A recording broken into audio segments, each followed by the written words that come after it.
એકદમ પોચા અને બિલકુલ પણ ચવડ ના થાય બનાવ્યા પછી એવા થેપલા આપણે કઈ રીતે બનાવી શકીએ છીએ, બધી જ ટિપ્સ અને ટ્રિક્સ સાથે આજે હું તમારી સાથે થેપલા કઈ રીતે બનાવવા એની રેસીપી શેર કરવાની છું.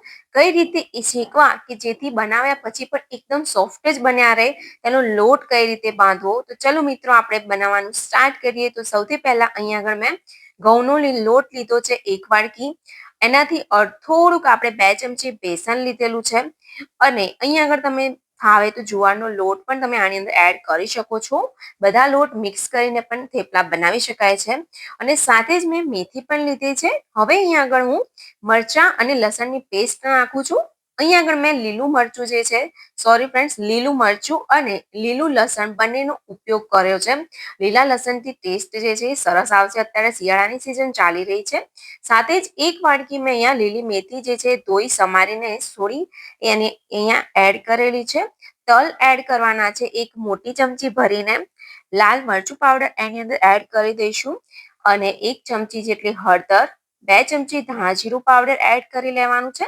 સાથે જ અહીંયા આગળ મેં અજમો પણ નાખેલો છે. થોડો હળવા હાથે આપણે દબાવીને મસળીને નાખી દઈશું. સ્વાદ પ્રમાણે અહીંયા મીઠું એડ કરી લેવાનું છે અને છેલ્લે આપણે મોવન પણ એડ કરી દેવાનું છે. મિત્રો, જો તમને ગળું ભાવતું હોય તો અહીં આગળ તમે ગોળને પાણીની અંદર પલાળીને આમાં એડ કરી શકો છો. મેં અહીં આગળ ગળા બિલકુલ થેપલા બનાવ્યા નથી, બીકોઝ અમારા ઘરમાં ગળ્યું કોઈ ખાતું નથી. જો તમારે ખાતા હોય, ગળ્યું ભાવતું હોય તો આની અંદર તમે ગોળ જે છે પાણીની અંદર મિક્સ કરીને નાખી શકો છો.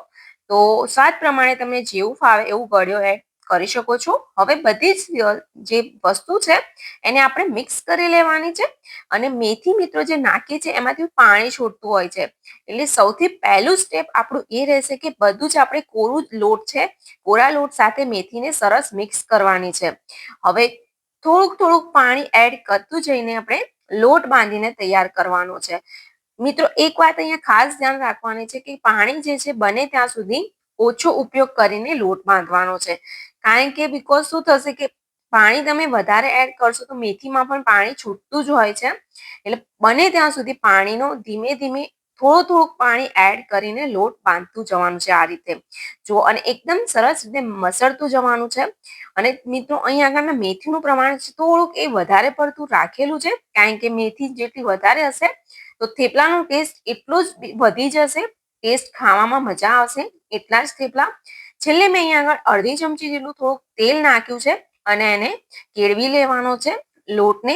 તો આ રીતનો સરસ મજાનો લોટ બનીને તૈયાર થઈ ગયો છે આપણો. હવે એને ઢાંકીને આપણે 5 મિનિટ રેસ્ટ આપવાનો છે, બીકોઝ એ જે છે થોડોક પોચો નરમ પડી જાય આપણો લોટ.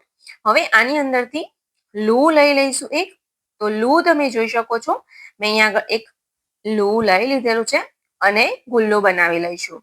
બસ તમને જેવું નાના મોટા જે પ્રકારના થેપલા બનાવતા હોય તમારા ઘરે જે સાઈઝના એક બનાવવાના છે.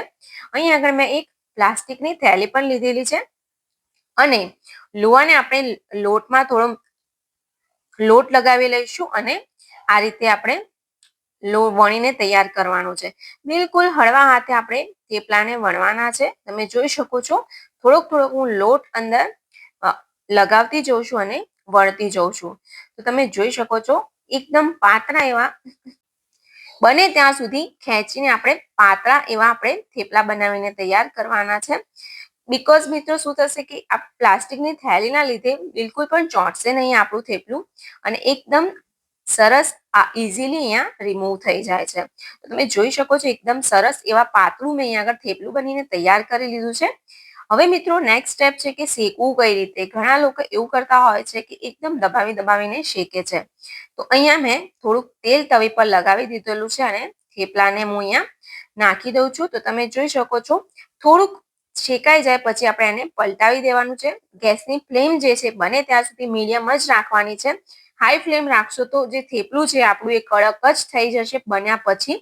તો એવું નહીં કરવાનું ફ્રેન્ડ્સ. મીડિયમ ગેસની ફ્લેમ રાખવાની છે અને બિલકુલ સ્લો ફ્લેમ પણ નથી રાખવાની. મીડિયમ ગેસની ફ્લેમ રાખવાની છે અને થોડુંક થોડુંક તેલ નાખીને આપણે શેકતું જવાનું છે. મિત્રો, ખાસ ધ્યાન રાખવાનું છે કે આપણે જે તવેતો હોય છે એને દબાવીને બિલકુલ પણ થેપલાને શેકવાનું નથી. કારણ કે ઘણા શું કરતા હોય છે, આ રીતે એકદમ દબાવીને શેકતા હોય છે. જો દબાવીને તમે શેકશો તો પણ આપણું જે થેપલું છે બનાવ્યા પછી એકદમ ચવડ એવું થઈ જાય છે. જો એવું ના કરવું હોય, 15 થી 20 દિવસ સુધી આપણા થેપલા એવા ને એવા સોફ્ટ અને પોચા બન્યા રહે, તો તમારે ખાસ ધ્યાન રાખવાનું છે, બને ત્યાં સુધી આપણે થેપલાને આ રીતે હળવે હાથે જ શેકવાનું રહેશે. તો મિત્રો તમે જોઈ શકો છો કે આપણું થેપલું જે છે થોડુંક ગુલાબી એટલે રંગનું થઈ ગયેલું છે, શેકાઈ ગયું છે. હવે હું અહીંયા આગળ પ્લેટમાં કાઢી લઉં છું થેપલાને. આ જ રીતે બધા જ થેપલાને હું બનાવીને અહીંયા તૈયાર કરી લઉં છું. એકદમ હળવા હાથે જ બધા થેપલાને આપણે શેકતા રહેવાનું છે અને બિલકુલ પણ ઉતાવળ કર્યા વગર ધીમે જ આ થેપલા બનાવીને તૈયાર કરવાના છે. એકદમ પોચા એવા આ થેપલા બનીને આપણા તૈયાર થાય છે ફ્રેન્ડ્સ.